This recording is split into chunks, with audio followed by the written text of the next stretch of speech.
Hello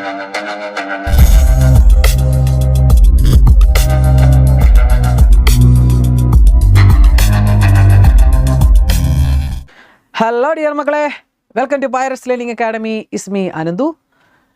മക്കളെ, നമ്മുടെ sure question series എങ്ങനെ പോകുന്നു? എല്ലാവർക്കും പഠിക്കാൻ പറ്റുന്നുണ്ടല്ലോ അല്ലേ? അപ്പോൾ എല്ലാവരും നന്നായിട്ട് പഠിക്കണം കേട്ടോ, വിട്ടുകളയല്ലേ. മക്കളെ, വീഡിയോ കാണുന്ന ജയിച്ച കുട്ടികളെല്ലാവരും നിങ്ങളുടെ പരാജയപ്പെട്ട കുട്ടികൾക്ക് വീഡിയോ സെൻഡ് ചെയ്ത് കൊടുക്കണേ. അവർ ഈ വീഡിയോ കണ്ടാൽ ഉറപ്പായിട്ടും ജയിക്കും. അപ്പോൾ മക്കളെ, ഞാനിപ്പോൾ പെട്ടെന്ന് ഓടി വന്നത് എന്താണെന്ന് വെച്ച് കഴിഞ്ഞാൽ രണ്ടാമത്തെ വീഡിയോ ആയിട്ട് ഇന്ന് തന്നെ വന്നതിൻ്റെ കാര്യം, ഇപ്പം നമ്മൾ ഏരിയ ഓഫ് ട്രയാങ്കിൾ പഠിച്ചില്ലേ? അത് പഠിച്ച് ചൂടാറുന്നതിന് മുമ്പ് അതിനെ അടുത്തതും കൂടെ പഠിപ്പിക്കാമെന്ന് ഓർത്താൽ പെട്ടെന്ന് തന്നെ വന്നത്. വേറെ ഒന്നുമല്ല, ചെറിയൊരു വ്യത്യാസം മാത്രമേ ഉള്ളൂ. ഇതും ഷുവർ ക്വസ്റ്റ്യൻ ആണ്. എക്സാമിന് ചോദിക്കാൻ സാധ്യതയുള്ള 2 ക്വസ്റ്റ്യൻസ് ആണ്. ട്രയാങ്കിളിൻ്റെ ഏരിയ കണ്ടുപിടിക്കുക, പാരലോഗ്രത്തിൻ്റെ ഏരിയ കണ്ടുപിടിക്കുക. രണ്ടും സെയിം ആണ്, ചെറിയൊരു വ്യത്യാസമേ ഉള്ളൂ. ദേ ഇക്വേഷൻ കാണുമ്പോൾ നിങ്ങൾക്ക് മനസ്സിലാകും. ട്രയാങ്കിളിൻ്റെ ഏരിയ എന്താ പഠിച്ചത്? ട്രയാങ്കിളിൻ്റെ ഏരിയ ഇത് ഇവിടെ ഒരു ഹാഫ് ഇല്ലായിരുന്നോ? ആ ഒരു വ്യത്യാസം മാത്രമേ ഉള്ളൂ. പഠിക്കാൻ എളുപ്പമല്ലേ? അതുകൊണ്ടാണ് ചൂടാറുന്നതിന് മുമ്പ് തന്നെ പെട്ടെന്ന് ഇങ്ങ് വന്നത്. ദേ നേരത്തെ പറഞ്ഞ പോലെ തന്നെ ട്രയാങ്കിളിൻ്റെ ഏരിയ എങ്ങനെയാണോ കണ്ടുപിടിച്ചത് അതേപോലെ കണ്ടുപിടിക്കുക. ഹാഫ് എടുക്കണ്ട, അത് മാത്രമേ ഉള്ളൂ വ്യത്യാസം. അപ്പോൾ ഏരിയ ഓഫ് ട്രയാങ്കിൾ എന്തായിരുന്നു? Half into mode a cross B ആണെങ്കിൽ ഏരിയ ഓഫ് പാരലോഗ്രാം എന്താണ്? Half into A cross B അല്ല, മോഡ് എ ക്രോസ് ബി. തിരിഞ്ഞു പോലെ ഇവിടെ ട്രയാങ്കിൾ പാരലോഗ്രാം എന്ന് പറഞ്ഞാൽ എന്താ അറിയുക? ഇതിങ്ങനെ ഇരിക്കുന്ന സാധനമാണ് പാരലോഗ്രാം. അതിൻ്റെ പകുതിയല്ലടാ ട്രയാങ്കിൾ. ദേ അതിൻ്റെ പകുതിയല്ല ട്രയാങ്കിൾ. പാരലോഗ്രാം എന്ന് പറയുന്നത് ഇങ്ങനെ 4 സൈഡുള്ളൊരു സാധനമാണ് പാരലോഗ്രാം. അതിൻ്റെ പകുതിയാക്കുമ്പോൾ ട്രയാങ്കിൾ കിട്ടത്തില്ലേ? 2 ട്രയാങ്കിൾ അതേ ഉള്ളൂ. അപ്പോൾ പാരലോഗ്രത്തിൻ്റെ പകുതി എടുത്തു കഴിഞ്ഞാൽ ട്രയാങ്കിളിൻ്റെ ഏരിയ കിട്ടും. ഓക്കെ ആണോ? പഠിക്കാൻ എളുപ്പമല്ലേ? അപ്പോൾ പാരലോഗ്രത്തിൻ്റെ ഏരിയ എന്ന് പറഞ്ഞാൽ മോഡ് എ ക്രോസ് ബി ആണെങ്കിൽ ട്രയാങ്കിളിൻ്റെ ഏരിയ എന്ന് പറഞ്ഞാൽ അതിൻ്റെ പകുതി. കമ്പയർ ചെയ്ത് പഠിച്ചു പോണേ. ക്വസ്റ്റ്യൻസ് ഇങ്ങനെയാണ്. നേരത്തെ നമ്മൾ ട്രയാങ്കിളിൻ്റെ കണ്ട ക്വസ്റ്റ്യൻസ് ഇല്ലേ, അതുപോലെ തന്നെ ചോദിക്കും. ക്വസ്റ്റ്യൻ ഇത്രയേ ഉള്ളൂ, ഏരിയ ഓഫ് പാരലോഗ്രാം. ഇതെങ്ങനെ തിരിച്ചറിയും? ഏരിയ ഓഫ് പാരലോഗ്രാം എന്ന് ക്വസ്റ്റ്യനിൽ തന്നെ പറയും. ഏരിയ ഓഫ് ട്രയാങ്കിൾ ആണെങ്കിൽ ട്രയാങ്കിൾ എന്ന് ക്വസ്റ്റ്യനിൽ തന്നെ പറയും. സിമ്പിൾ അല്ലേ? ചെയ്യാം നമുക്ക്. ദേ എയും ബിയും തന്നിട്ടുണ്ട്, എടുത്തെഴുതാം. എ എന്താണ്? 3i + j + 4k. ബി എന്താണ്? i - j + k. ആദ്യം എന്ത് വേണം മക്കളെ?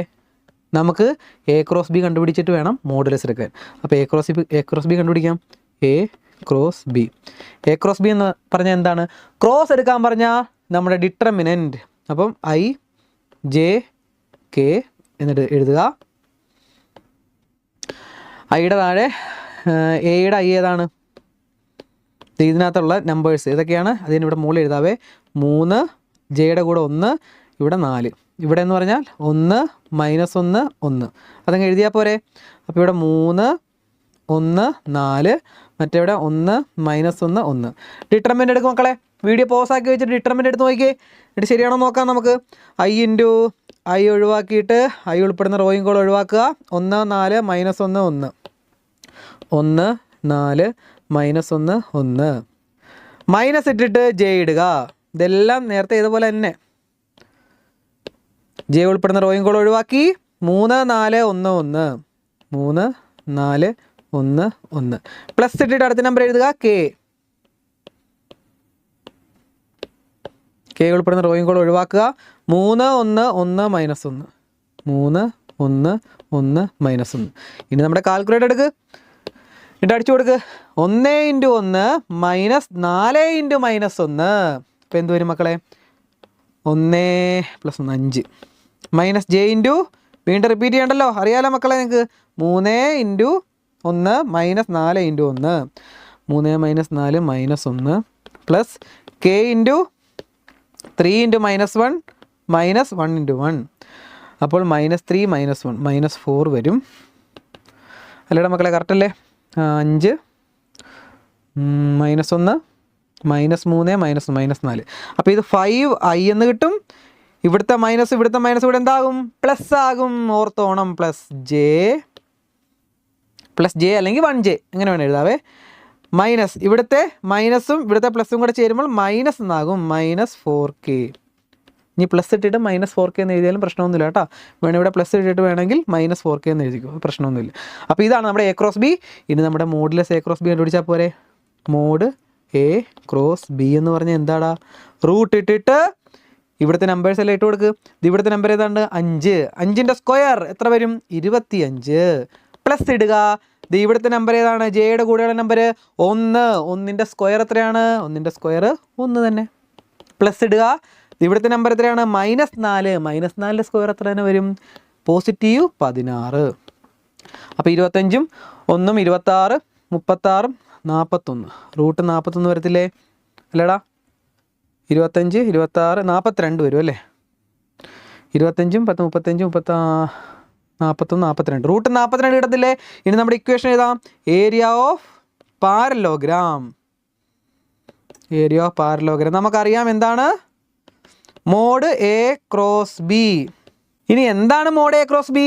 അതിവിടെ കണ്ടുപിടിച്ച് വെച്ചിട്ടില്ലേ? റൂട്ട് 42. Root 42 square units. എളുപ്പമല്ലേടാ? എളുപ്പമല്ലേ? ഇനിയിപ്പോൾ ട്രയാങ്കിൾ കണ്ടുപിടിച്ചെങ്കിൽ ഇത് ഇവിടെ ഒരു 1/2 കൂടി ഇടും. 2 പകുതി, അതിൻ്റെ പകുതി. ഓക്കെ അല്ലേ? സെറ്റ് അല്ലേ? എളുപ്പമല്ലേ? കമ്പയർ ചെയ്ത് പഠിക്കുക. പാരലോഗ്രാം ആണെങ്കിൽ ഇങ്ങനെ കണ്ടുപിടിക്കുക, ട്രയാങ്കിൾ ആണെങ്കിൽ ഇതിൻ്റെ പകുതി എടുക്കുക. അത്രയുള്ള പരിപാടി. അപ്പോൾ മക്കളെ, ഈ ഒരു ക്വസ്റ്റ്യൻ നിങ്ങൾക്ക് വേണ്ടിയാണ്. തന്നെ ചെയ്ത് നോക്കിയിട്ട് കമൻറ്റ് ചെയ്യുക. കമൻറ്റുകൾക്കെല്ലാം റിപ്ലൈ ഞാൻ തരും കേട്ടോ. അപ്പോൾ ഇച്ചിരി തിരക്കായ കൊണ്ടാണ് റിപ്ലൈകൾ തരാൻ ഇച്ചിരി ലേറ്റ് ആകുന്നത്. എന്തായാലും ഞാൻ റിപ്ലൈ തന്നിരിക്കും. അപ്പോൾ ഇഷ്ടപ്പെട്ടെങ്കിൽ ലൈക്കും കമൻറ്റും ഷെയറും ചെയ്യുക, കൂട്ടുകാർക്ക് അയച്ചു കൊടുക്കുക, സബ്സ്ക്രൈബും കൂടെ ചെയ്ത് കൂടെ കൂടിക്കോ. എക്സാം നമ്മൾ പൊളിച്ചെടുക്കും മക്കളെ. നമ്മൾ ജയിച്ചിരിക്കും. ഇത്തവണ നമ്മുടെ പരീക്ഷയാണ്. നമ്മൾ ഉറപ്പായിട്ടും ജയിച്ചിരിക്കും അല്ലേ? ജയിക്കത്തില്ലേ? ഉറപ്പല്ലേ? അപ്പോൾ ഓക്കെ, നെക്സ്റ്റ് വീഡിയോ ആയിട്ട് കാണാം. അതുവരേക്കും ബൈ.